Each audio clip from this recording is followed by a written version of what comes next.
talk today really, it's about mental health and relationships. And what struck me was, what is a relationship? So these, the two definitions that I have on my slide, I really got them online. And I use a verse to try to put everything in context. And I'm sure, I wish I could have someone who could read it. I don't want to be the one doing a lot of the talking myself. Could I have a volunteer who can read the two definitions of what a relationship is? I see two people have put up hands. Primera, you're the one to help me on that. You choose the people who can, one person, I just need one person who can speak. Who can, Valeria. Okay. Valeria. Please go ahead and. Okay, good afternoon, everyone. Good afternoon. Okay, so the first definition says the way in which two or more people or things are connected, or the state of being connected. Then the second says a connection, association, or involvement. Okay, so I want to start by reading this verse. It is in Luke 10:27. He answered, love the Lord your God with all your heart and with all your soul and with all your strength and with all your mind and love your neighbor as yourself. So what strikes me here is that when we love God, God wants all of us. And by wanting all of us, our heart has to be with him, our soul has to be with him, and we need to do it with our strength, and our mind must also be with him. And I realized that before we even think of relating to other people, we need also to understand how do we relate with ourselves. That's very key, because it's very challenging when the verse tells us that love your neighbor as yourself. Now the question is, do you love yourself? Because that is going to definitely define how your mental health and relationships will flow.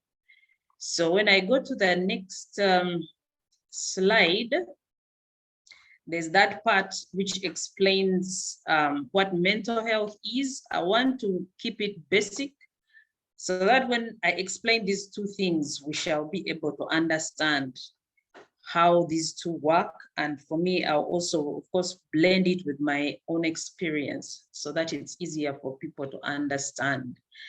And mental health is a state of well-being in which an individual realizes his or her own abilities, copes with the normal stresses of life, and can work productively. I want to emphasize that definition of mental health because I found people giving mental health talks and they say, you know, people with mental health, trying to mean people with mental health challenges, and yet everybody has mental health regardless of whether you have a challenge or not. So I want to emphasize that part, that's what mental health is. So when I bring it to my own experience, how my relationships have affected my mental health. And I'll start with when I'm wearing my heart as a wife. I'll not deny, so actually what triggered me was challenges in my marriage. That's what triggered me. And I had to learn to speak up because how my parents demonstrated dealing with conflict wasn't healthy back then. It was about quarreling and about fighting when it was with my parents. So I didn't want that to carry that with me. However, the way I also chose to resolve conflict wasn't a healthy way. I remember I chose the path of silence, and that actually made me resentful and be bitter. And now I had to learn to speak up. So that I also sometimes we assume our spouses are like God, they should know what we want or what we feel, but they are not God. So we also have to learn to speak up. I had to learn to speak up. I had to learn to set healthy boundaries, to show somebody this is how far you go, this is what I can take, this is what I can't take. I also had to learn, because I realized I had an unhealthy way I was clinging to my husband. I was very insecure, and I had put him on a pedestal. You know, anybody who is a Christian here, or even though you are not, really, when you put somebody on a pedestal, it's almost like you are thinking they are God, or they are taking the place of God. But really, a human being is a human being, and we need to let them be human beings. So I was in that place where I had put him on a pedestal. I had idolized him like somebody who doesn't make mistakes, and that affected how I related to my husband. And eventually I had, because like I said in the last bit, I said I had to learn not to let him be the one who validates me, because you are too important as a human being to be validated by a human being, regardless of who that human being is in your life. So I had to reintroduce to him the new version of me, the one who is no longer timid, because I was always afraid to make him angry, always afraid to conflict with him. But now I had to be bold and start venturing into new territories of discovering what I also had to offer the world. So that is a bit of how my relationship affected my mental health. I'm just giving you snippets. And then when it comes to me wearing my mother hat, my first breakdown happened when I was already a mom. At that time, I was a mother of 4. And I mean, you don't, I also didn't understand what was happening to me. My children also didn't understand what was happening to their mom. But of course, as I went along, I realized I had to speak to my children about what mental ill health is and not sweep it under the carpet. I had to make them understand, help them understand what it is all about, what it means, because I quote something from my book here. There's a chapter 7. It's good, Primera has the book. In chapter 7, it's where my children speak out. They actually share their version of what they observed when I was going through the relapses. There were 2 major relapses. So for this particular one, this was the last one I had. My youngest was 4 months at the time, and my daughter, who was 10 going to 11, had to feed her young brother, using a teaspoon, feed him on water, because by that time I was exclusively breastfeeding, and my son didn't have any clue of how to handle any feeding outside breastfeeding. So I had to now, of course, after the breakdown, the children would be taken away, maybe a week or 2. They would be with my siblings, my sisters. And when they came back, I had to deal. I had to talk to them, because I didn't want my children to be afraid to acknowledge their own feelings. And I didn't want them also to be afraid of what I am all about. I didn't want them to spend the rest of their lives second guessing me. And I also wanted to break that stigma. So I had to speak about it so that they understand, and also to let them know this is how mommy needs support from you as the children. Because I mean, children shout, children play, and they also stress you. But then when you explain to them, then they also understand, how do we need to behave to support our mother? So that is also what I can say in relation to my mother heart. And then there is something which, this is something, an excerpt which I quote from a study by a lady called Janet. You can see the rest of her name. It is a study, it was based on recovery and support group. And she said something which I feel I need to share. Emotionally abused people usually are desperate for love and approval, and will do anything to make people like us. We do not want to hurt others. We remain loyal in situations and in relationships, even when evidence indicates our loyalty is undeserved.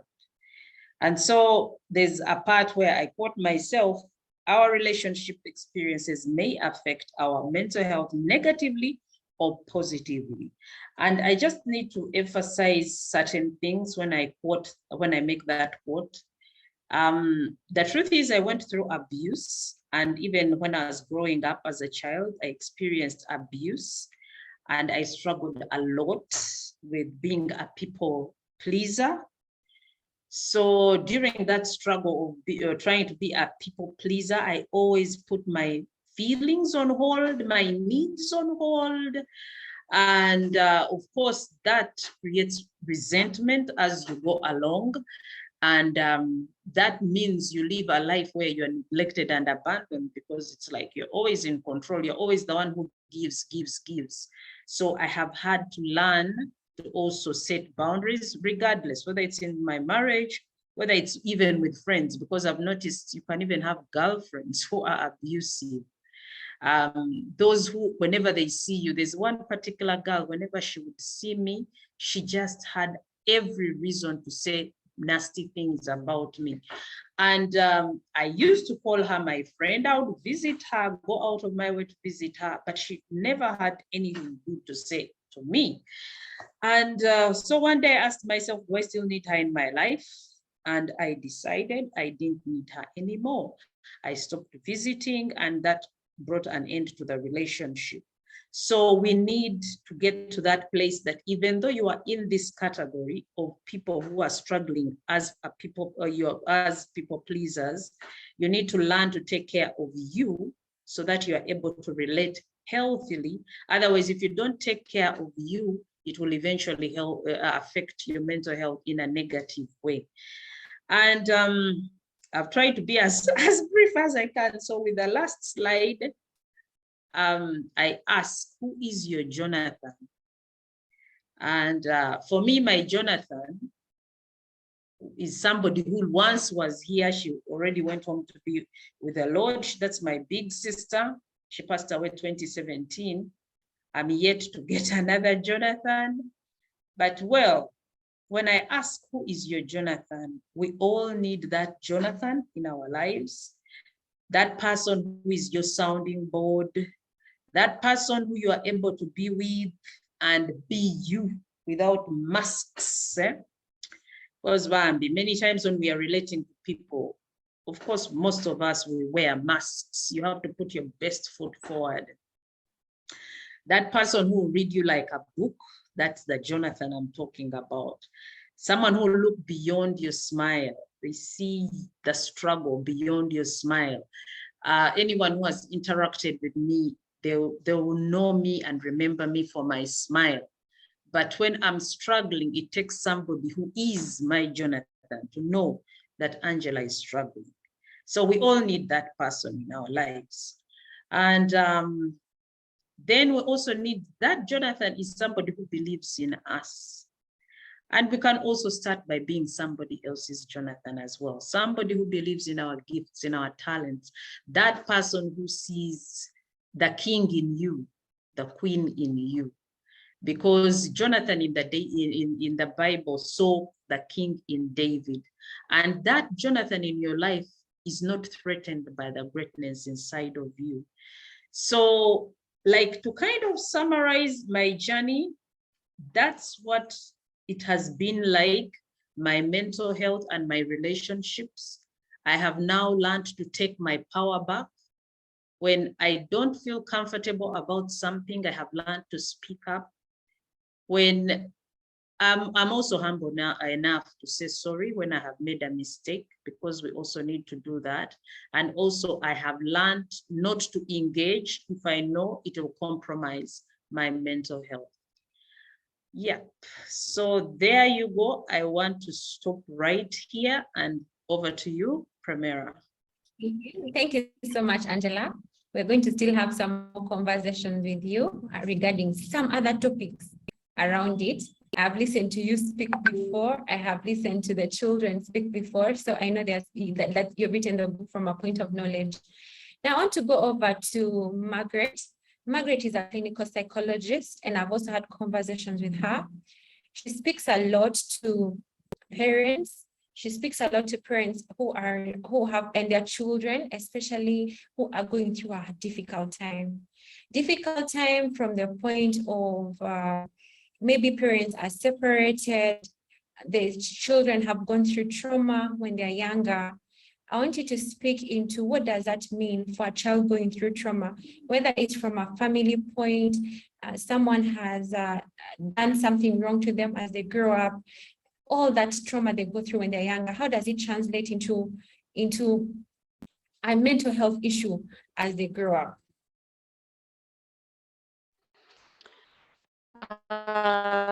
Thank you very much, Primera, and it's a pleasure to see and to connect with us. We just lost internet. It's very difficult to connect. We just dropped a couple, and I hope that to keep better.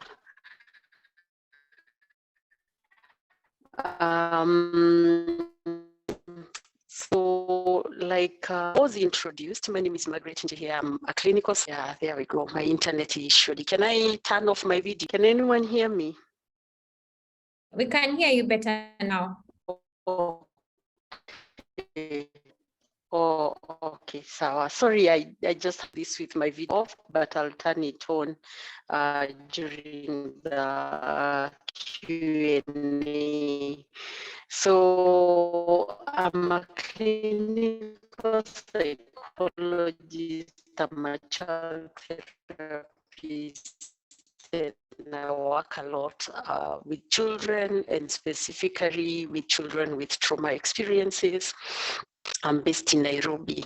And so when we are looking at children and mental health, and this is a question I get asked a lot of times, do children suffer mental health? Or do children struggle with mental health issues? And the answer is a resounding yes. Children do struggle a lot with their mental health. And when you talk about mental health, then it's important for me to clarify now that mental health, one of the diagnostic criteria that we use as practitioners in the space of mental health is the age. So there are certain disorders that we cannot assign to children, or certain mental illnesses we can't assign to children, and that can only be assigned to adults, and there are certain mental illnesses that we cannot assign to adults.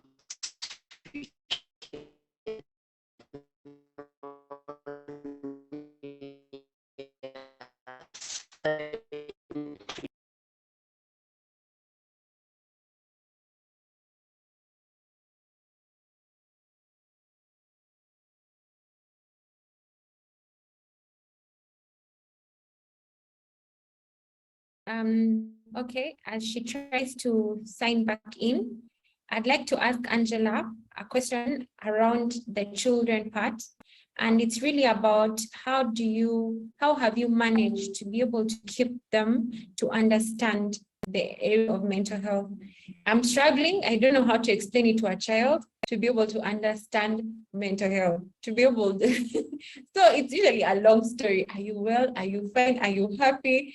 But how do we explain to them? And then it's not as simplistic as that. For you, they had to be able to live with you from a point of being unwell to a point of recovery. What does that actually mean to be able to tell children so that they're also healthy?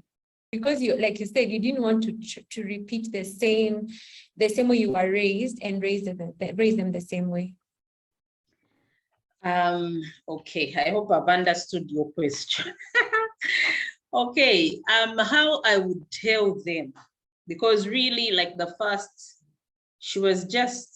time she was just 9, but she could understand because they saw me speaking rapidly. And I think in the first instance, they were really protected from seeing everything unfold, because I remember their dad took them away to church, and I spent that whole day standing with my child on my back, the youngest, and I was talking all day from morning till night.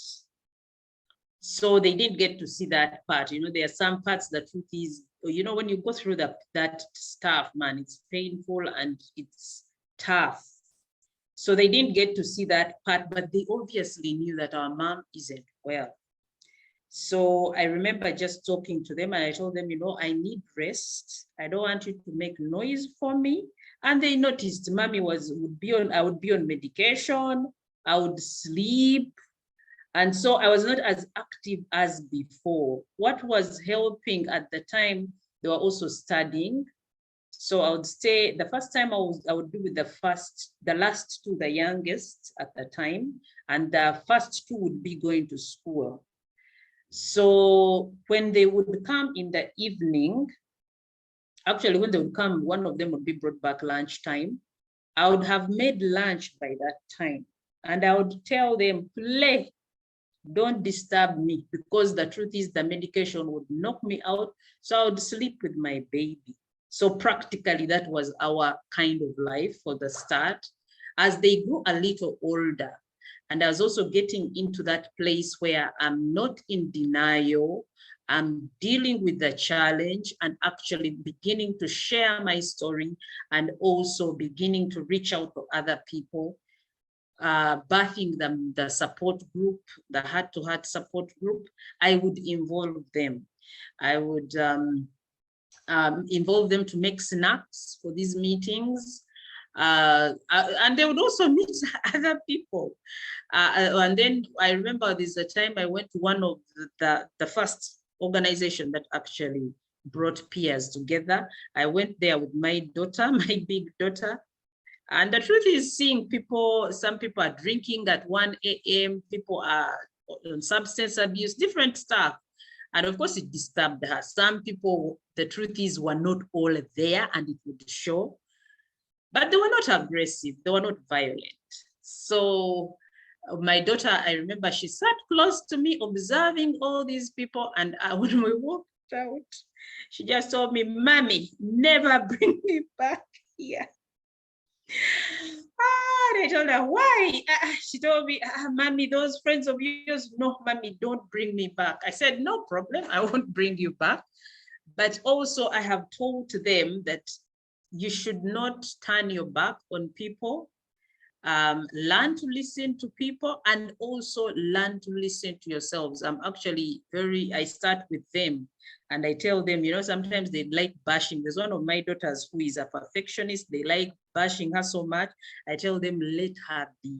That's who she is. And then I also use scripture. I say she's fearfully and wonderfully made. Let her be. And then they will ask me, like when they're competing about something, they'll ask me, "Mommy, we are not going to tell you who cooked what, you decide who wins." But they don't tell you who cooked what. And then when you choose the dish, they'll tell you the name, because they'll tell you, "Mommy, we know you." You're going to say, "We have all done well." But I have spoken about it. And one time, in a simple way, I think I've said this before, there's a magazine at that time that was Flair, when I first shared my story in the magazine. I told my daughter at the time was in O-level in Nabingo, and she used to take a copy of Flair at school. So I asked her, I remember telling her, "This particular magazine, Mommy's story is there. Are you comfortable to take it to school? Because your friends are going to see it." And she told me, "Mommy, it's okay. Mommy, it's okay." I even told my friends, they already know. But one time I also asked them, if Mommy had not recovered, would you have shared this story? And they were honest with me. They told me, "Mommy, we would not if you hadn't recovered. But because you recovered, it's a victory story. We have to share it. We have no problem." And they also support their friends actually in school. My daughter tells me she's the expert in mental health at her university. People will always consult her. So yeah, that's how I deal. We talk about it, and I also encourage them to talk, because you know, children are children, and some of them also are dealing with different things. I have one who has challenges with her anger management. I talk to her. I have had actually to get even a counselor for her.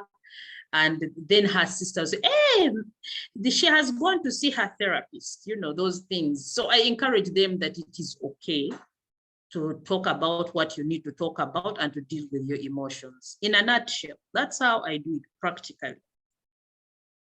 Thank you very much. And I'm proud to say this university student speaks very well about it. Now, I have another question, which is really about, we're going to backtrack a little bit. How do I tell I have a mental health issue? How am I able to spot it? Is it because that I feel unwell today, or I feel low? How do we spot it? How do I tell I have a mental health issue? And it's time to go. The truth is, sometimes for you as you might not easily tell. But I think one of the major things, like personally, when I relate to my own experience, what I saw must show that, yeah, there is a problem. If you have a challenge with your sleeping patterns, sometimes you might be oversleeping. Then other times you might actually not even be having sleep, hardly having any sleep. And yet you're working so hard, but somehow when it's time to sleep, you are not sleeping. And then also how you will know that you are having a challenge, it will affect your appetite. Some people, what they call comfort feeding, some people will eat too much, then others will actually not eat. You know, those are some of the issues. But also how you know when you begin to have bad thoughts about yourself as well, and it is a recurring situation, you begin to lose interest in stuff you loved doing. You are easily fatigued even when you haven't really done much. Those are some of the signs that there is a problem. And also when you begin to isolate, although for me, I wasn't really somebody who is always out there. I'm very selective where I go, who I spend time with. But still, if you are isolating yourself too much, there is a problem. Some people even stay indoors a whole week. It's not normal. There is a problem. You need to check in with your psychiatrist for an assessment.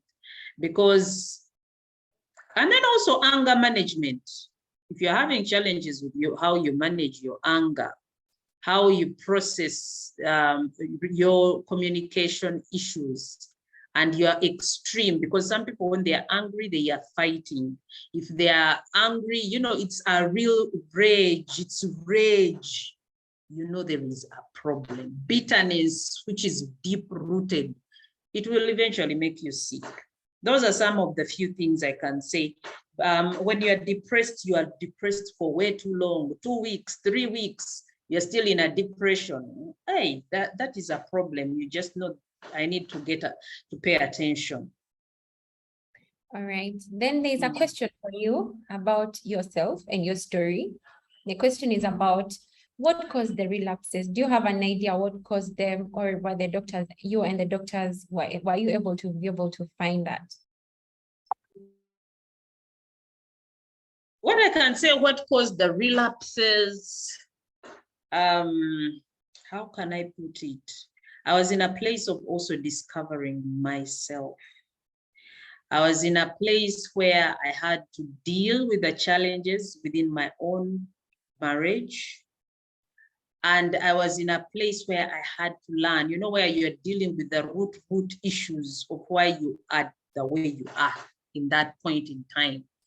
Because one thing that I have seen, yes, medicine, by the way, they seem to have all the answers, but medically, you'll be calmed down.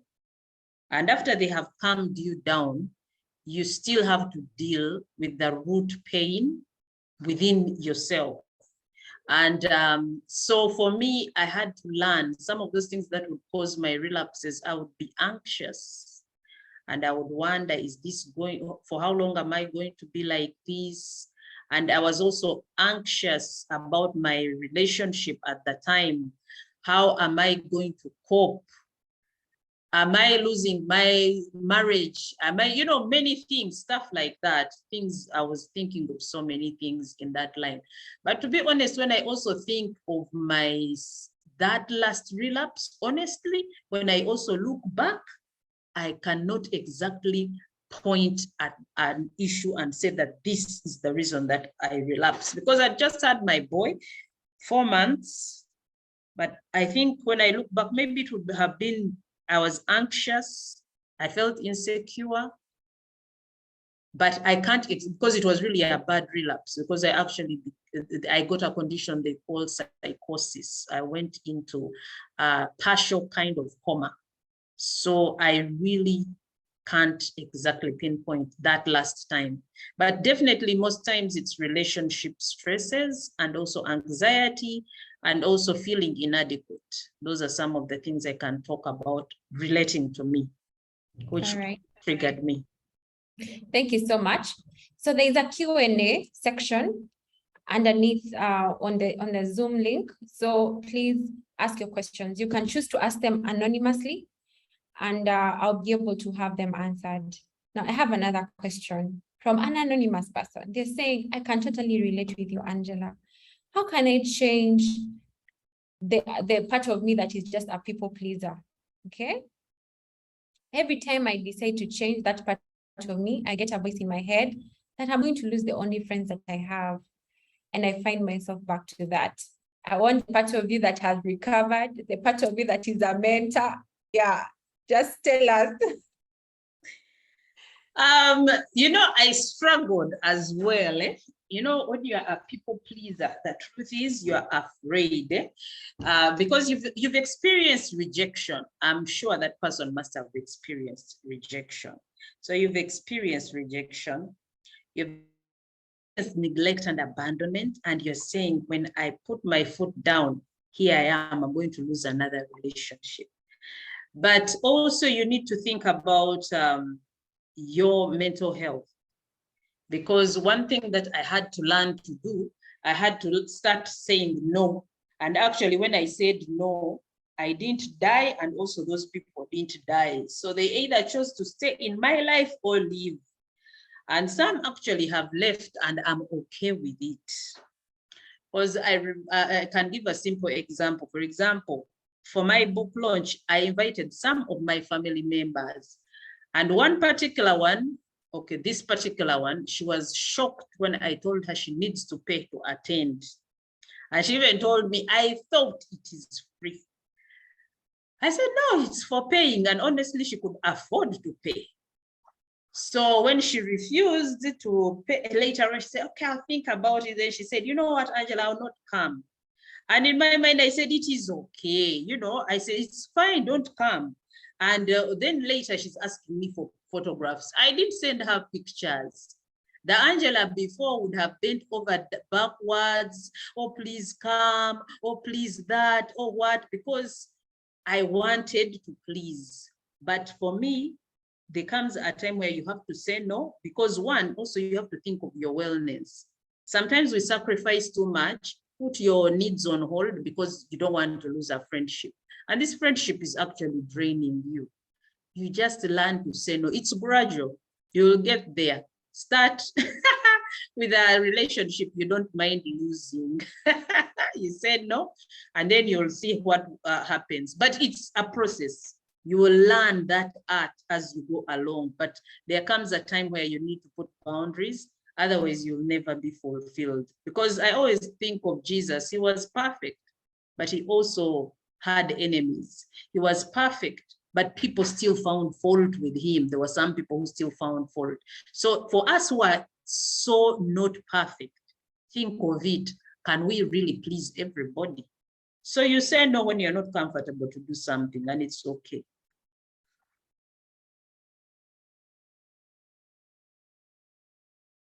Thank you so much. And thank you for saying that it's a journey. It's something that we have to learn over time and say it's step by step, be able to stop being people pleasers. Now, I have another question. Oh, there's someone else who has also commented. I'm also people pleaser, especially when I feel that I'll be abandoned, rejected, or neglected. So she's asking, how do I say so sweetly? How do I say that sweetly that I don't want to be a people pleaser? That how do Yeah. you say no in a sweet way? It is in a nice way. Okay. Okay, how you say it in a nice way? Say, for example, you had an event just maybe a few hours from now, and somebody calls you because they are used, you always drop everything and run to them. And they want, oh, I need you, da, da, da, da, this. You say, oh, by the way, I would have loved to be there, but I'm so sorry. I will not be able to make it because I had already scheduled something and I cannot cancel last minute because they are expecting me. That is one way of saying it sweetly. But you know, some people who are also used that you always say yes, they'll still not be happy. So be ready that when they are not happy, you'll be able to deal. But like I said, Primera already has said it, it's so easy. It's a process. You'll perfect the art as you get along. Okay. We have so many questions. Yeah, for you, like the answers so many. Now, I also want to talk about mental health and marriage. Yeah. How can we make sure that we don't break down? You know, the reason why I love your story is that despite it all, like you have come the other side of the story is a positive story. What does it mean? What has it meant? Because there's a part of your book where you talk about your husband's support. What has it meant, like, to be supported and yet you have mental health issues? What does it mean? And tell us a little bit of your husband's side in this story. I would have wanted to have that side of the story, and I'm going to make sure that we have someone on that side of the story. What does it mean to actually support someone who has a mental health issue? And what does it mean to be supported when you have a mental health issue? Because I wrote a special chapter, actually, I actually, like, I used my work, okay, my skill as the journalist here. And I told him, you know what, I need your voice in the book so that it's not like it's just Angela speaking. The truth is, it was hard for him. So I also can't, because you know, when you're going through it, somehow stories look glamorous after the storm. But when you're going through the storm, the truth is it's far from it. So it was hard for him. That is one. And of course, he also tried, there were situations where he tried to avoid being around home. But then also, there were situations where he couldn't even also avoid being home because he had to be there. Because he had to manage home without maids. And I remember he would have to do laundry, put the laundry out. He would, the first time actually, he had to take a whole week off work and make sure he gives me my medication, because the first time I wasn't admitted. When I had the breakdown, I was not admitted, and the doctor was clear. He asked him, unless you're going to support your wife, we will not admit, but if you don't support her, we are going to admit. So he had to take time off, do the meals, and give me my medicine in intervals. So during that time, I'm sure it was not funny because he had to cook, wake me up, give me my medicine. I take my medicine, go back to sleep. I had the baby with me, the 9-month-old baby. I would breastfeed the baby, and that medication, that sedative stuff would knock out my baby. So we would sleep at the same time with the baby, wake up at the same time. The other children were being taken care of by my other sisters. And of course, what it looks like when you are the spouse supporting your wife, in this instance, because it was me, it means that your spouse is not earning. And you know, Uganda these days, that means you're depending on one income. So financially, it was also hard. financially. And that time, yeah, 5 children, all school going age, that is also hard. And I'm sure the other things he does not talk about, because my husband is the youngest in his family. I cannot know what his brothers and sisters said, because I'm married into a Ganda family. Baganda are very good at keeping quiet and sweeping things under the carpet. They don't exactly deal with stuff direct. So they never really spoke about it. It's like it never happened, yet it happened. The struggle is real. So I don't think my husband could even speak to anybody. He had to deal the best way he could. So he had to Google for information, internet. Okay, what is this bipolar thing? I remember him bringing me articles. Angela, this is what, over which person was that? Who has bipolar? People who have bipolar can live fruitful lives, those things. So that's how, and then obviously he had also to make sure I get back into the workspace. That was a hard one. Because Bambi, I was no longer interested. It was a struggle. And now he had to do it through my sister, my big sister, who was alive at that time, to push, because she was my direct supervisor, to push and tell her, you know what, call Angela at work, tell her she needs to work. So he had to push behind the scenes, Angela, go and work. To be honest, I didn't want to go back to work. I was afraid of mixing with people again. I was afraid, I had lost my confidence. I was scared. But I started bit by bit, him pushing from the behind the scenes, and then my sister showing me, yes, I'm working very hard, even when I haven't really done much at work. And yeah, eventually, you know, it's a process. Eventually, I started to get out there again. But he had to kind of push me gently. I remember another time he took me for a movie. It was a mental health movie, and it was organized by Heart Sounds at the time. And when I went there and I saw other people speak up, it actually gave me boldness to speak up. But honestly, I would never have gone. And another thing he would do for me, he would go with me for doctor reviews. I didn't want to go to the doctor by myself. No way. So he would always have to be with me, even though it meant him going to office later. He would always have to be with me until I gained the confidence to do it by myself. So on his part, that's what it looks like. Now, on my part, what it looks like is that sometimes when you want to put a point forward, you are misunderstood and you're interpreted as somebody who is losing it. And that pisses me off. I didn't want to use the word, but that's the truth. It would make me angry.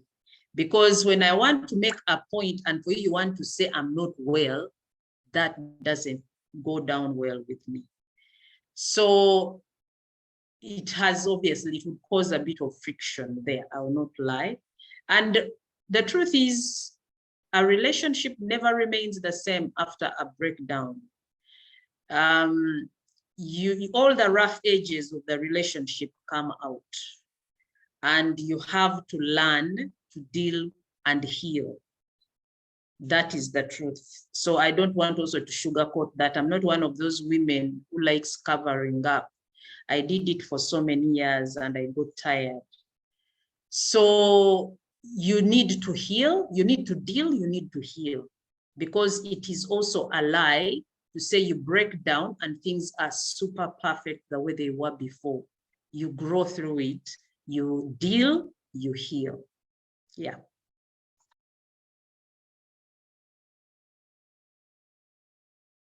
Thank you very much. I have a question on the Q&A, which is anonymous. The person is asking for help. I have posted Angela's number on the chat. Kindly get in touch with her. She'll be of support. Thank you. Now, I have a question about, so many questions for you. But first, let's go to Margaret. She has joined us again. You're muted. Hi. Oh my God, we are happy to have you back on. I had to leave home Yeah. and We live can- somewhere. My apologies. All right. Apologies. I can't even explain what just happened. So I had to leave home and drive to the nearest decent place that I can sit. I'm really sorry about this. Really sorry about All this. right. So All right. So we shall go back to, we've been talking about Angela and her story, and she's been able to give her story on different areas. I want you to talk about marriage, conflict within marriage, and how it triggers mental health issues and how that affects children. And you were also talking about children and mental health, and you were clear that children are affected heavily by mental health issues. They really experience them. We can go back there and talk about marriage, relationships, and children. Thank you. So yes, I was saying that there's always this question that I'm asked: do children really suffer mental health? And the answer is yes, and a resounding yes. And children triggers or drivers to mental health are from their couple. There are myriad of issues that push children to mental health.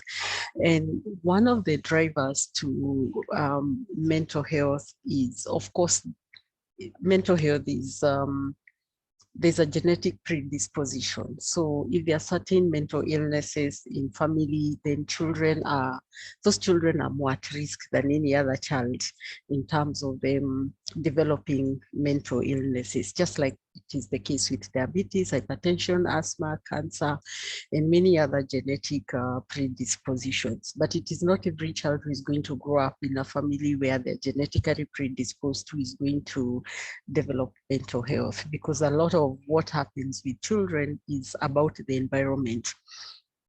So when we talk about children and the triggers, there are 10 categories of triggers or drivers to children and mental health, and they're divided in 3 broad categories. And one of the broad categories, or category number 1, is the category of abuse. So there is sexual abuse, there's physical abuse, and there's emotional abuse. And I will ask Angela to allow me. I didn't listen to her whole experience, which I've really missed. I would have loved to listen to her whole experience. And when we talk about abuse and under the category of abuse, and we are talking about emotional abuse, even the fact that children are living in an environment where they're experiencing abuse, then that also becomes one of the drivers or one of the triggers. So, and then we also know that where there is physical abuse, then it doesn't go without emotional abuse. It's often accompanied by emotional abuse. Sexual abuse is almost always accompanied by physical and emotional abuse. And I'll explain in a bit the impact of them all. The second category is the category of neglect. And what happens with neglect? You have physical neglect and you have emotional neglect. And neglect for children is physical neglect is, of course, when they are abandoned, when no one is taking care of them. We have seen situations where children become the minders of their siblings. We've seen situations where we are talking about child house headed households. We're also talking about situations where parents just abandon children and move away. And as we talk about that, I'm reminded about parents who will take their children into the village, leave them there, and they take so long. They often do not come back to visit them until after 3 months, 6 months, sometimes even a year. And for a child, that is abandonment, which is also about neglect. And then emotional neglect, where we are talking about the inability by the people around the children or in the life or the environment of the children to be emotionally responsive to their emotional needs. When children before birth, when they are still in their mother's womb, children can pick a mother who is stressed up, and children can pick environment, or they can pick vibes about them not being needed and them not being wanted. Because what usually happens, a stressed up pregnant mother, then even in terms of her emotional state, in terms of even her, like her heart rate is different. And that stress that the mother is going through is directly passed on to the unborn baby. And then that explains why we see some of the children with high anxiety and who are more prone to mental health challenges than any other child. So they just don't pick what because they are born and they are in the environment, but even they can pick that neglect before they are born. Then the third category, which carries 5 out of 10, and this is the household dysfunction. And I want us to sit with this, that household dysfunction carries 5 out of the 10, what we refer to as adverse childhood experience. And that tells us about the significance of families and the very big role that families play in terms of ensuring that the children are okay emotionally, that the children are well taken care of. One of the 5 is where the children are witnessing violence at home. And it could be the mother being treated unfairly, it could be the father being treated unfairly, it could be other children who are being treated unfairly. And what happens when there is violence at home? Usually, and if the violence is directed at the mother, and the mother is a very, very significant person in the life of the child, because the mother is the primary caregiver, and the mother is the constant constant help and is the present figure in the life of the child. So when children experience and witness the mother being mistreated or maltreated, or there's violence targeted towards the mother's emotional state makes it very difficult for the mother to be emotionally responsive to her children's emotional needs and to her children's other needs. The mother is struggling with her own issues of violence and abuse, and sometimes the mother leaves home, goes away. Sometimes the mother is asked to go with the children, is asked to leave the children behind. Sometimes the mother is asked to carry the children with them, sometimes in violent families. And I think we can all attest to this, is that it's also accompanied by lack of their basic needs, lack of their schooling needs, lack of their health needs. Sometimes even that abused mother is not in a position even to provide and to cater and to take care of their children when they are abused. So a violent home environment is one of the major triggers to children and mental health, and later on in life, and I'll explain this in a bit. The other category is the category where children are living in an environment where there is alcohol, drug, and substance use. And what happens is that when we have parents who are abusing substances, and these days we are these middle class parents who are on the go, and we can drink and drink and drink, we can keep our drinks at home. But the truth of the matter is that where parents are using alcohol or using substances, then children tend to suffer in a couple of ways. One, money is directed towards maintaining the parents' drug habit. So it's very likely that the children will miss or will lack, because then the parent must maintain their drug habit. Number two, especially where there are severe cases of addiction, then also the parent is not in a position to take care of the children, to mind the children, to meet their needs, and they're not emotionally responsive. I've seen it in Kenya, where I have had children who come to me in therapy, and they're talking about the shame and the embarrassment that they carry with them as a result of their parents' drug habit. Everyone in the village or everyone in the estate or in the neighborhood is aware that your dad is an addict, he drinks, he comes and causes all the trouble, makes all the noise. And so children carry the burden or the shame. They bear it, they carry it with them, they try as much as possible to protect the image of what is happening. The third is where there's chronic illness. And what happens where there is chronic illness, again, especially if it is the parent, then it's also very difficult for a very, very sick parent to take care of the children. And then the money will go towards meeting all the medical needs of the parent. And there are instances where children now take up the role and the responsibility of the caregiver. They're the ones who are taking care of the sick or the elderly parent. And then we also have the category, especially where there is children, there's parental incarceration, or a family member has been incarcerated or taken to prison. I remember I was sharing this with Diana when she was in Kenya. And when children again have a family member who is engaged in crime or involved in crime, the way we define and describe that family and even that children, even in school, and people will be describing me, Margaret, as, you don't know Margaret, whose father is in prison, whose mother is in prison, whose father or whose uncle or whose auntie or whose cousin was engaged or involved in certain criminal tendencies. And then children still carry the shame, and they carry with them the criminal label of that family. And of course, also where we are talking about there's mental illness in the family because of the genetic predisposition that comes with that they are more at risk of mental health issues. And also because then the person who is the caregiver who is mentally not okay is not in a position to take care of the children. Children are vulnerable.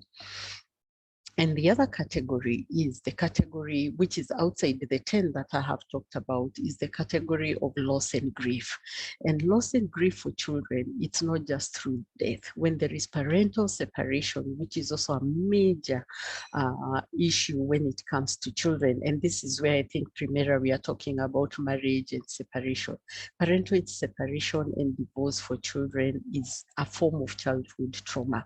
And what we are seeing exceedingly these days, we are seeing a situation where when parents separate, and I do a lot of co-parenting coaching because I work with the children's courts, different children's courts in Nairobi and out of Nairobi, where they send children for us to make assessment and to even advise the court on who is the best fit parent to be given full custody of the children, and whether one of the parent is safe enough for them to be allowed access to the children. When parents separate, children are not little adults. They are not able to pick and separate themselves from that these are grown-ups, these are adults, and adults can disagree and adults can go separate ways, because then the couple that is separating will at one point or another use the name of the child or mention the name of the child or put the children.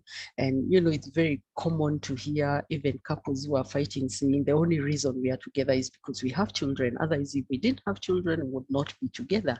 And so children grow up knowing that they are actually the reason, and they are the cause that there is a lot of a fight among the family members. Then the other thing about parental separation is because also children, like these days where we are talking about issues of co-parenting, then it's common to see children move from one home to the other. And that leaves them in a state or in a space where they really don't have what you call, this is home, this is our fixed abode.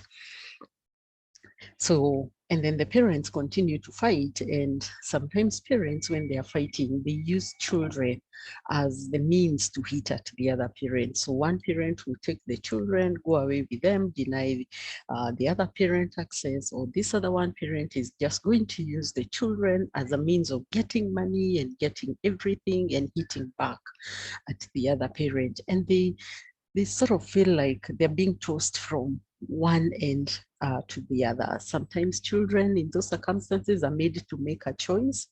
And I always say it's very, very, very sad when children have to end up in court to be asked, where do you want to stay? Children should never be in the space where they are going to be asked, which parent do you want to live with? They should have both parents. And if when the parents cannot live together, they should have access to both parents as and when they need to have that access. But the parents and the adults fighting, they are not reasonable enough to allow the children to do that. So what happens to children with trauma experiences? One, trauma in the life of children is registered as anxiety in their brain. And remember, children the brain does not reach full maturity until the age of about 25. In fact, the minimum age for brain maturity is 25. So sometimes we have people even all the way to 30 who have not reached full maturity in terms of their brain development. However, their emotional brain, which is the middle part, which is the midbrain, reaches maturity even before adolescence. So what does this mean? That children are emotionally mature, if I can say that. They can experience a full range of emotions, but they may not have the capacity to understand situations and analyze situations in a critical way as the adults, because that part of the brain, which is the frontal part of the brain that is responsible for decision making, risk assessment, critical analysis, does not reach full maturity until the age of 25. So what does this mean? It means because the brain is still developing, anything that the child experiences and is registered as a trauma experience, it leaves a permanent imprint in the life of that child. It doesn't leave them. It leaves a permanent scar. And remember, because they are growing, that basically also tells us that children, their personality is developed within the first 6 years of life. You can push it to 9 years of life. So whatever environment that the child is growing in defines and determines their sense of identity and their personality. And now, as they are if they have experienced parental separation or abuse, they've been sexually abused and all, that informs who they are in the later adult life. So the personality challenges we see today with adults and the personality disorders. I know people like to talk about the narcissistic disorders. People like to talk about antisocial disorders. Those are very common. The genesis and the origin of the personality disorders is actually attributed to what happened in their childhood.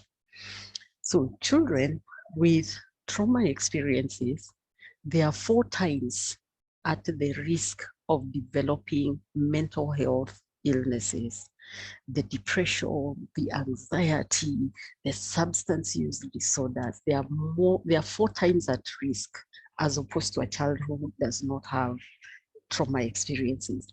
Now, because I talked about 10, a score of 1 out of 10 is serious enough for me as a child psychologist, because remember, then we are saying this is a minor.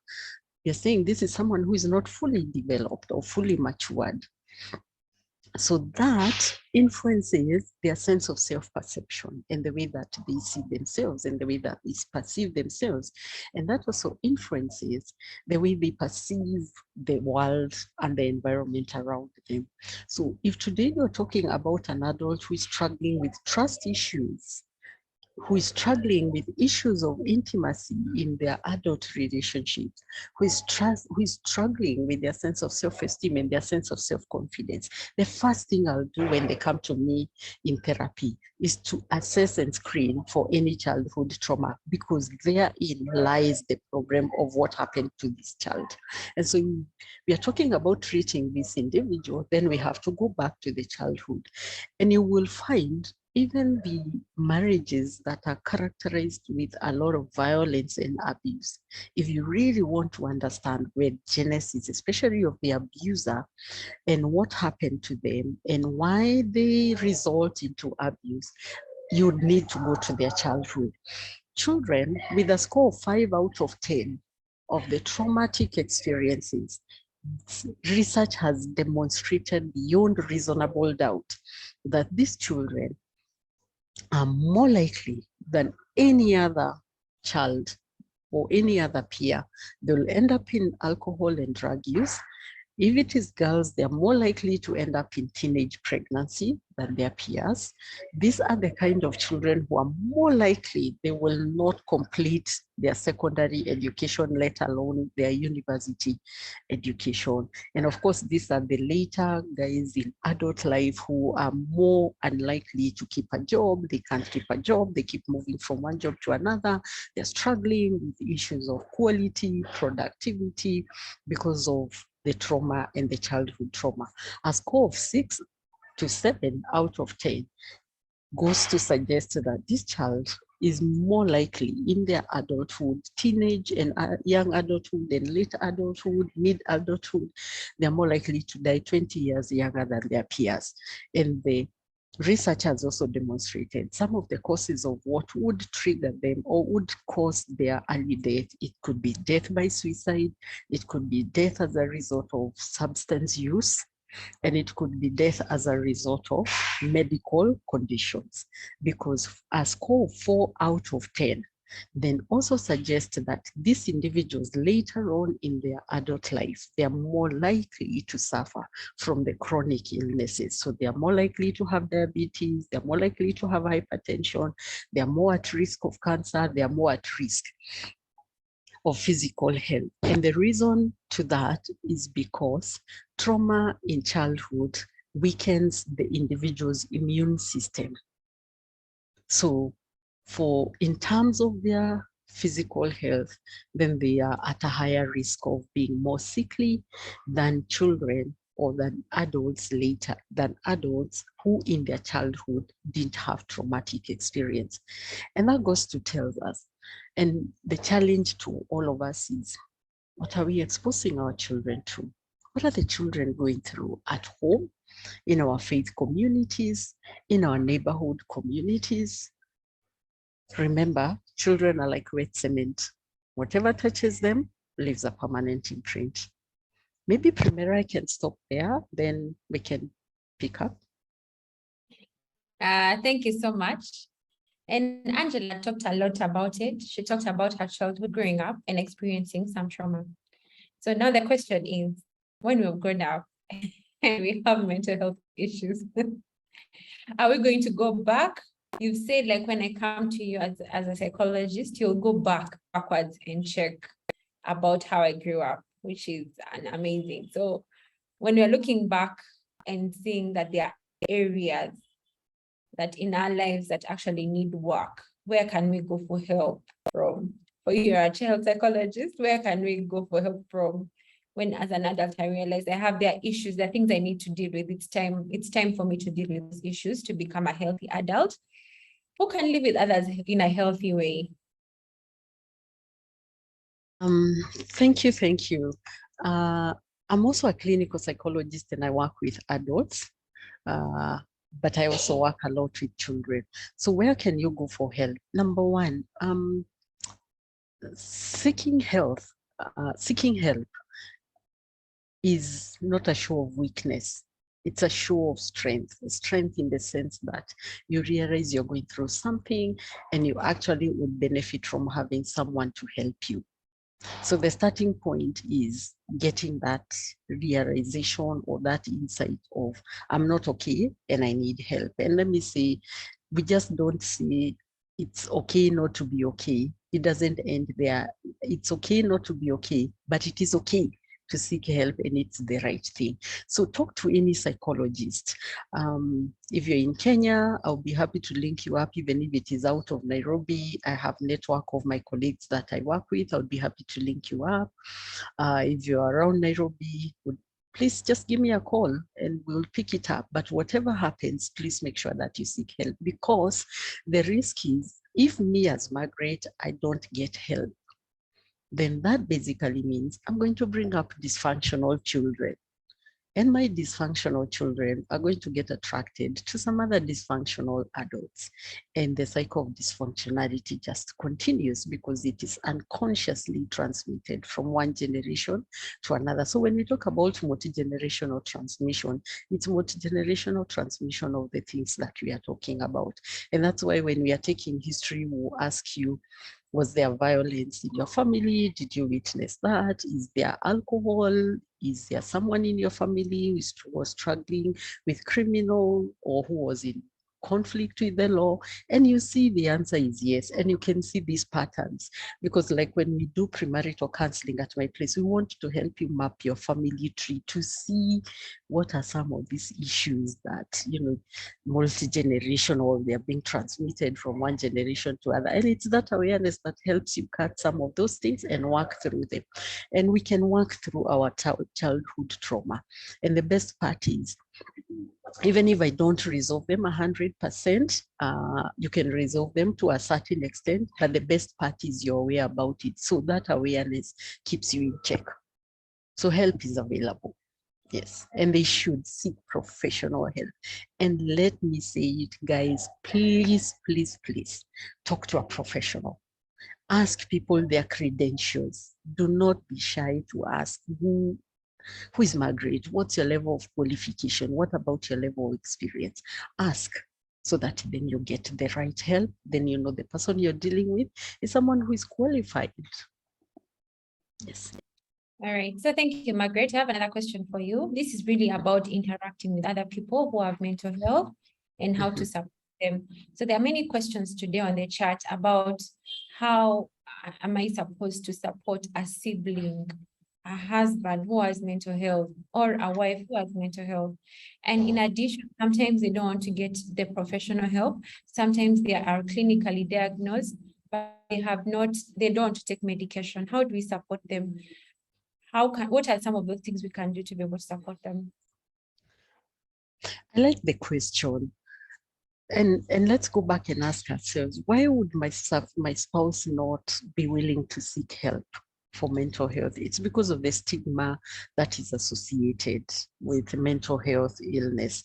And sometimes I wonder, why is it easier for me to say I have diabetes or I have another chronic illness, but really difficult for me to say that I think I need help. I'm not feeling okay. I'm anxious or I'm feeling like I'm depressed. It's because of the stigma associated with it. Because in the general population, what we know about mental illnesses is schizophrenia, the extreme in the categories of mental health. You know, this person that we see who's really doesn't have it all together, they're completely off and they're completely disordered. But a good number of us here today, even if we just ask a few questions about our anxiety, a good number will meet that score.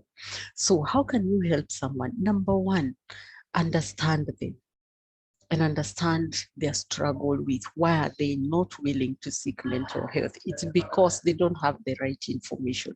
So if I had someone in my family who's struggling with the fact that they don't want to go, I'll seek the information myself. I'll take it upon myself to get so empowered and get the right information.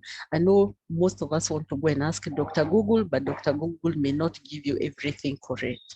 Talk to a professional yourself. Do you know you can go and consult about a family member just to get empowered about what you can do and how you can help them?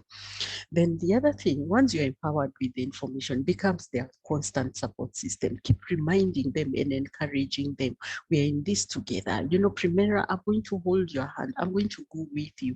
I'll sit there with you. I understand you. And you know, especially, I don't know whether it's the case in Uganda, but it's the case in Kenya, for example, where a lot of men will not agree to that because then it looks like masculinity aspect of it. I'm defeated. I'm not able to take care of myself, not able to take care of my family. Just help them.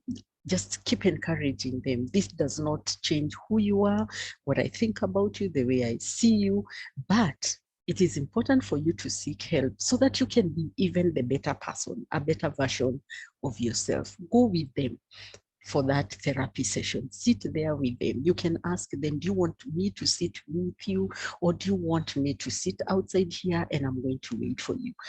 effective mental health treatment, and I have seen this from my over 17 years of experience, is where there's a treatment buddy. We always seek to find out who is this person in the life of this person, who is very close to them, who is dependable, who can help them, who, the treatment buddy who walks with them, who reminds them, who takes it upon themselves to note in their own diary that Margaret is going for her next psychologist review on the 20th of October, that person.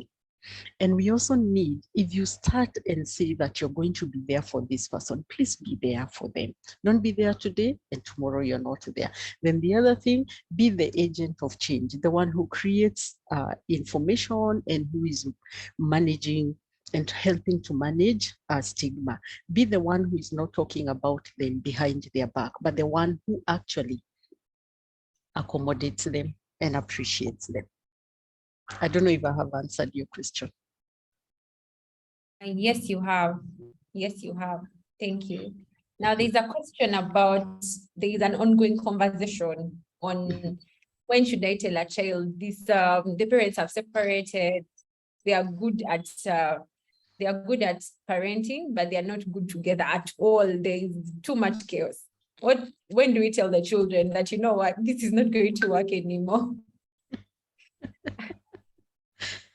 Sometimes I keep wondering, do we assume that the children don't pick the negative vibes?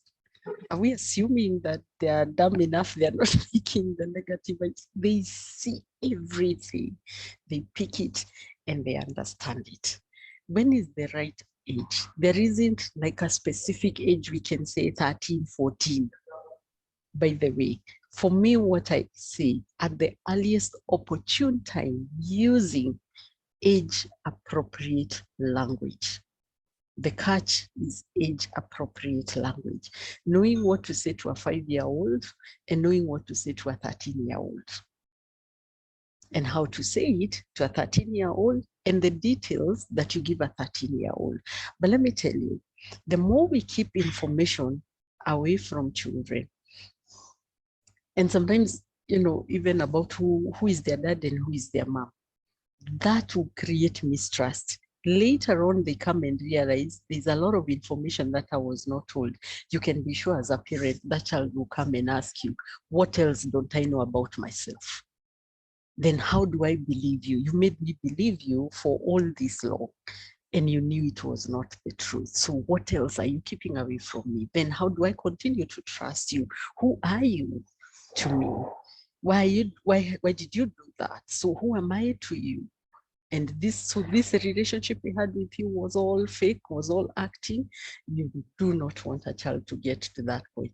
You say it at the earliest convenience and opportune time, using age-appropriate language.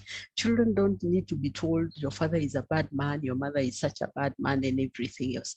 Children will understand language like when you say, we are not getting along and we just need to take a break, just Daddy is going to be in another place. You're free to go and see him in a while, as much as you want, as we try and work things out. And you can go back and give them an example and say, by the way, even you, sometimes you disagree with your friends, yes, but that doesn't mean it's an enmity and doesn't mean it's for a lifetime. We will see how we can work things out, and we are getting help to work things out. Age appropriate, but at the earliest opportune time.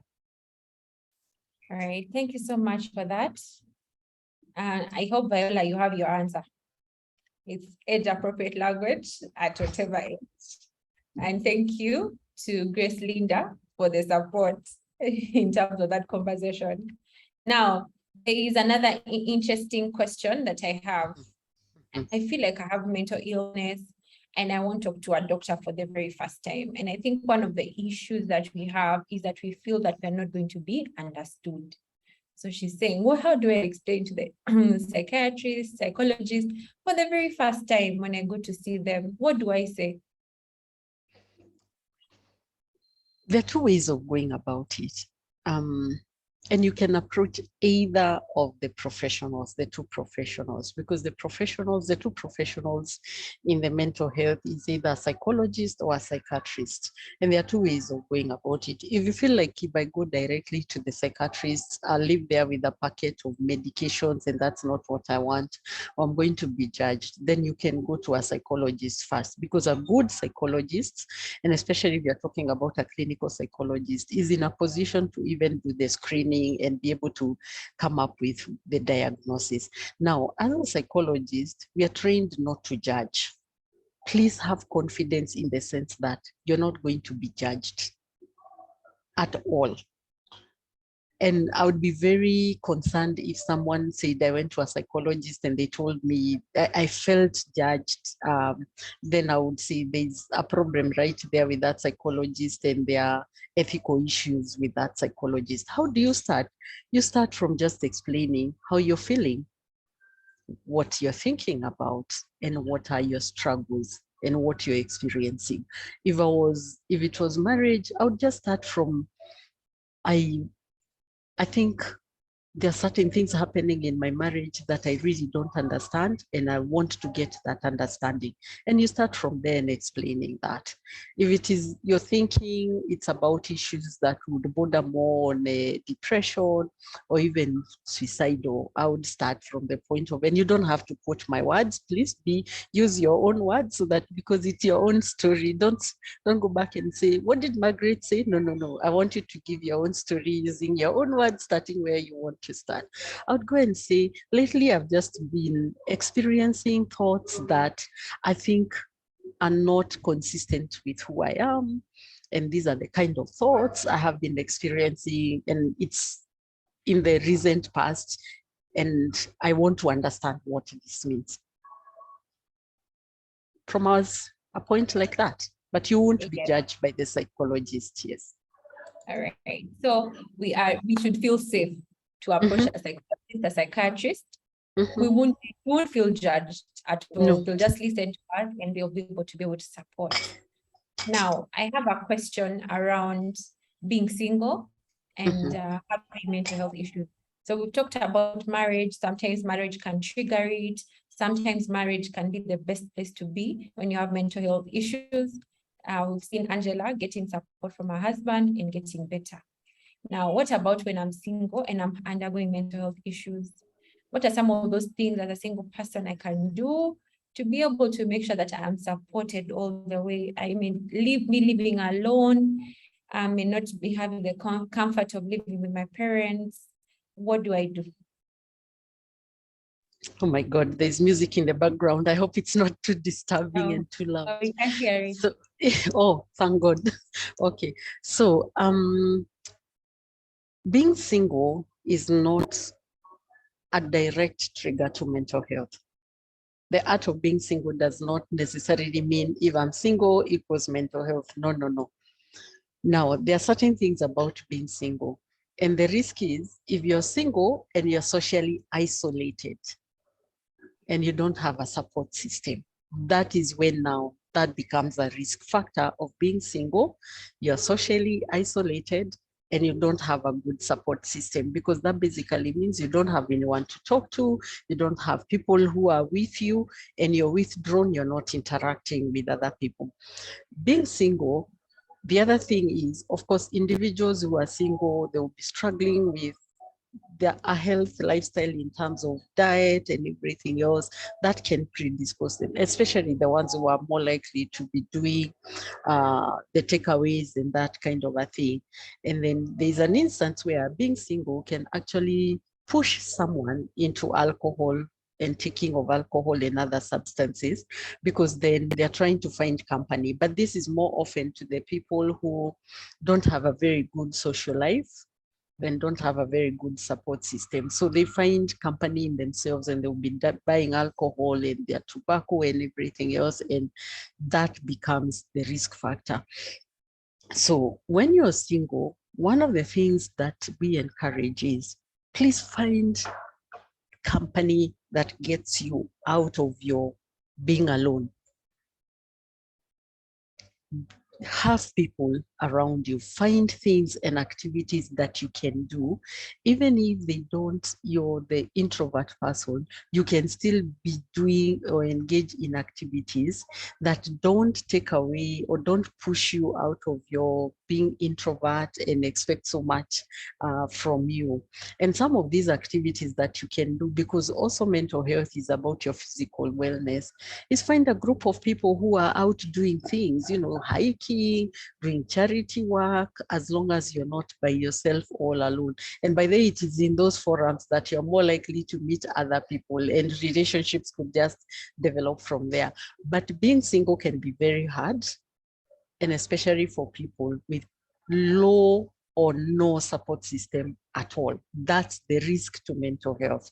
You're isolated, you have no support system. That for me is a risk. So this person is the kind of a person we encourage. Can you find things that are going to get you out and with people out there and mingling with other people and doing things that give you more pleasure? Because then we are also in the era now where we are working a lot more from home than when we were in the office. So the assessment and the challenge to each one of the people who are single is, are you isolated? And do you have a good support system? And if you are isolated and you don't have a good support system, then you have the risk. You're more at risk than a single person who has a very strong support system. I don't know if that question is answered. Yes, it does answer the question. And I had a comment from a lady who says she lacks a support system. She's feeling so sad constantly because she's single and she's working away from home. She has really no connection to her family right now. So she's been feeling very, very sad. So what I would tell her, especially if you're thank you so much for answering that. I asked can I add something to that? Yes, please. Okay, so for this, I think I've seen the question on the chat, and this is Sharon. So what I would say to Sharon and other people, if you work away from home, and from everyone else, maybe you're in a different country or you're in a different geographical location, find outdoor activities that are going on. A good example is hiking. A good example is like the people who just come together to do charity work. Find a club like Rotary clubs. They are very, very good for keeping people engaged and connected with people who are professionals. Find networking forums that you can meet. Find if you're the kind who would be okay with, for example, like venturing out for holidays and something like that, find a community that you can basically plug in. That will get you occupied. You're going to meet new people. You're going to be interacting with new people, so new energy, and you won't have time to feel like you don't have someone. Build your social capital through communities that you're doing things that you have an interest together. And also one of the other things that you can do is also offer to mentor. If you're professional in a certain area, offer to mentor and to handhold other young people. That also gets you out of the moments when you're alone and you're lonely and you end up doing something productive that actually is fulfilling. Yeah. All right. Thank you so much for that. I hope they have had. Now, earlier, I asked a question on the chat and I only got one answer. I asked, would you speak up if you had a mental health issue? And someone responded, only after getting better. That's only when they would respond. And that brings me back to our last part of this. It's about stigma around mental health. When you have mental health issues and you don't want to speak up, how can we make the environment better? Environment means at home, in the community, with our extended families. Sometimes we don't create conducive ecosystem at work with our colleagues. How can we make this better? I want to hear from you, and then I want to hear from Angela. Sorry, I lost you for a bit I lost the first part of as you were explaining. If you could take that again, sorry about that. I sent a question on the chat about about asking people if they would actually speak up if they had a mental health issue and talk about it freely. And only one person answered, and they say that they would only after getting better. They wouldn't talk about it when they're going through the issue. So what is it that, how can we make our environment better, whether it is at home, whether it is at work, whether it's extended family, in our communities where we live, how can we make it better? Angela has a story about a community and her community and her even having to live from one place to another because of these issues. So I want to hear from her and her story, and also from you, how we can make this better. Maybe I can share my own experience. I'm this person. I'm brought up in a highly matriarchal family, and primarily the women in my family are a powerhouse, like real powerhouse. They are really, really strong from my mother's side. They are strong to a fault. They don't depend. They're extremely independent in a way that can actually make the people around them feel insecure and feel unneeded and unwanted. And I grew up around these women, from my great grandmother to my grandmother, my mom, my aunties, my grandmother's sisters. I mean, they are the people who go out and make the money. They are the ones who carry the home and they manage the home. And I grew up being reminded that I come from this family that people learn to take care of themselves and not to depend on other people. And that had an impact, because then I realized even when I got married, it was very difficult for me to ask anything from my husband. Like, surprisingly, even when we went out for the first date, I'm the one who paid for it, because I come from this family that believes that, what you don't sit pretty and expect anyone to do anything for you. So by the time I got to realize that, wait, this guy is doing nothing at home, it had been a long time. What I would say is, it took me, of course, this awareness, I got it when I started doing my own therapy, which was part of the course requirement. And I realized how my own personality can actually intimidate people around me. So what happened? I identified a few people, and every one of us has this kind of people around them.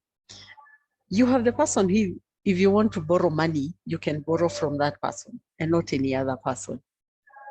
Then you have this one person, if you just want to waste time and have a good laugh, talk about nothing, nonsense, gossip and everything else and the small talk, there's this person who is on your speed dial. And that's the purpose they serve.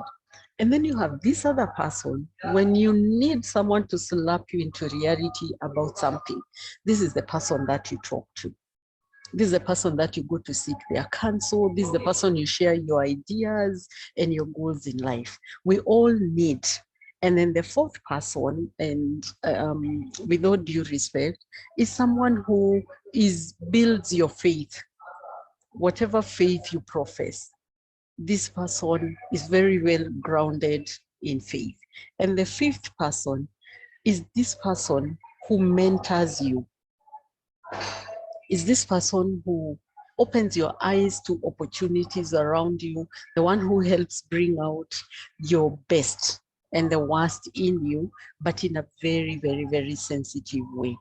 For me, I always go to the first call of point is this friend who I can open up and be vulnerable and not feel judged. This is the first person I always go to, and I'll look for this person and I'm like, this is what I am going through. And then I can bet you all of us have those 5 people around us. And sometimes you don't need more than these 5 because the others would be a crowd. Ask yourself, among the 5, am I any of them to my friends?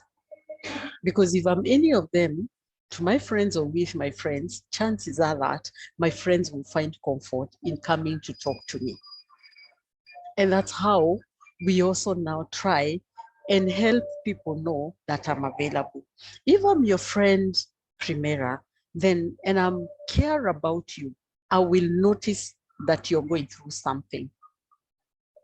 I don't wait for you to come to me. I will call you out for coffee and say, and I'll let you know, this is what I am seeing. I could be wrong. Is this what I am seeing? And how can I help? Don't wait for people to come to you. But I know someone will ask, what if I go to someone and they tell me, no, that's not correct. That's not true. It's okay. I'll have done my part. It's okay, I have done my part. And they are aware now that should they need to talk, should they need support, and I'll be available to offer that support, then they know they can come to me. The only way we can manage this stigma is by talking about what's going on. And it's also by us offering to be available and to be of people who can help. So yes, we're all vulnerable. And people ask me this, you're clinical psychologist, do you struggle with issues? I'm like, yes, I'm a human being. Before I became a clinical psychologist, I'm a human being. I have my own personal struggles. I have my own relationship struggles. I have struggles with my own children. I mean, I'm living on the same earth as you guys, and I'm interacting with the environment as you are interacting. And I constantly remind myself, I'm the clinical psychologist. It's not my family members who are. Yes. All right, thank you so much. Now, there's a lady who is asking a question about how to deal with a child relative that is having depressive symptoms, especially suicidal thoughts and tendencies.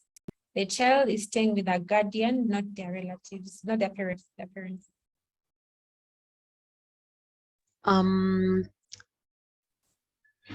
I want to applaud the one who has asked that question, because for me, then they have the keen eye that they have noticed there's a child who is struggling. And now that you have noticed, what are you doing about it? Are you close enough with this child that you can actually call them on the side and talk to them? Have you raised the concern in your observation with the parent? And remember, any suicide ideation, and by ideation, it is thoughts, it's words, it's action, needs to be treated with the seriousness that it deserves. And young children, and especially among the adolescents, and it's also common even with the young adults, they can live to make good their threat at the blink of an eye. That's not one of the things that you take lightly. It's something that you need to take and to treat with the seriousness it deserves. I would actually encourage you, seek out this child and talk to them from a caring, from a non-judgmental, from a concerned auntie, niece, or whatever your relationship is with this child. Seek them out, find out how you can help, find out what is it that they are struggling with, and then from there, offer help. And please do not don't offer absolute confidentiality when it comes to someone who is struggling with mental health issues and who is suicidal. Offer to find for them help and promise to find that help. And because it's a minor, find out up to what extent is the child comfortable with you sharing the information with the parents? Because if it gets to the worst, if the worst happened, and the family got to know that you had that information, then you will find it very, very difficult to convince that family otherwise. So you also don't offer absolute confidentiality, but what you offer is absolute help, that you're going to help. And if you are not in a position to help, then you're also going to offer to help find relevant and professional help for them. but reach out to that child. Chances are that they're more likely to open up to you. If they don't open up to you, find from them, is there one particular person or individual who you would feel more comfortable talking to? And then make sure that you facilitate that connection. But keep the conversation going, keep reaching out to them, keep finding out how they are doing, even as you're offering the help and as you're trying to get them help. Remember, again, I said your brain is not fully matured and their critical thinking capacities is not fully developed. And so they tend to make more of irrational and emotional decisions than rational decisions. And suicide is serious and it's a crisis. All right. She adds some more information that she talked to the girl. She opened up, but she doesn't want anyone to know. But she explained to her that she'll tell her uncle, who is her spouse, but she's still worried. And I like the fact that she says, I may not tell you everything, but I'm going to tell my uncle. So can you encourage that conversation and that meeting with the uncle who is your spouse takes place? I would also like you to hint it, and this is not in any way seen as going behind her back, but you do it in a sensitive way such that even your spouse is not going to let the girl know, so that then her uncle is also ready for when this conversation is going to happen. But make sure that happens. And the fact that she has someone she has picked as someone who she can talk to, for me, is a great thing. I like the fact that there is that mention. So push to it, encourage, and make sure, see to it that that conversation happens the soonest possible. Yeah. All right. Thank you so much. Angela, I want you to speak a little bit more on stigma and how we can support that. In the meantime, if there's anyone who would like to make any additions, kindly raise your hand. By the way, Primera, repeat that question. I'd like you to speak a little more into stigma and how we can get it in our everyday. Okay, and as I said, that will be my summary, Primera. I've got to pick my son. Yes.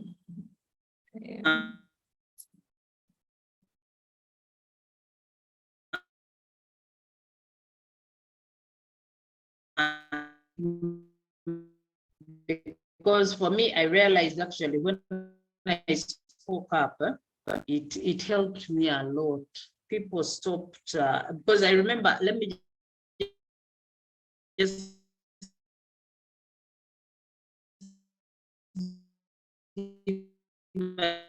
a thorn in my, I remember her mentioning, she mentioned to somebody that I was not okay.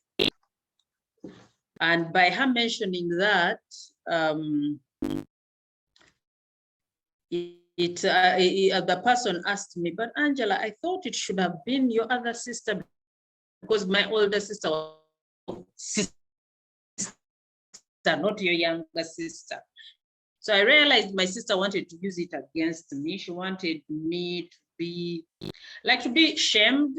And after a while, I decided to speak up, and I also spoke up to be able to support other people. I spoke up so that other people can also get help. And I also spoke up because I wished there was somebody who I could speak to when I was going through the crisis. Probably there are some things you avoid if you have people to talk to. But that time I had no one to talk to. I had to learn on my own, and I had to learn when I eventually met other people who were also bold enough to speak up. So I guess we can deal with the stigma by speaking up and not bearing the truth. And I see someone here who says she wants to buy my book. Harriet, we shall connect. I'll give you my number. So yeah, that's it, Primera. I hope you have been a bit comprehensive. Yes. There's a comment to Sharon that here, unfortunately, an online community would be ideal for her at the moment. We have a community at Girls for Girls. I will share it on email. I'll share the video for this session on email, and I'll also send a link to a community where you can get support within G4G. And we hope that you can, whether you're single, married, and you can be able to share what you have. Is there anyone on the call that would like to speak and make any additions before Angela closes the session for us?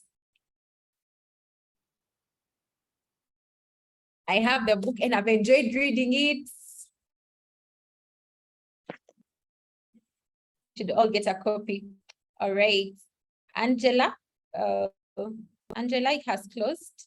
And thank you. And then we can have Margaret, your final words, and then we can close the session.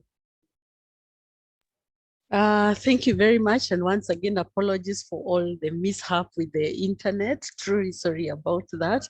And my closing part is one,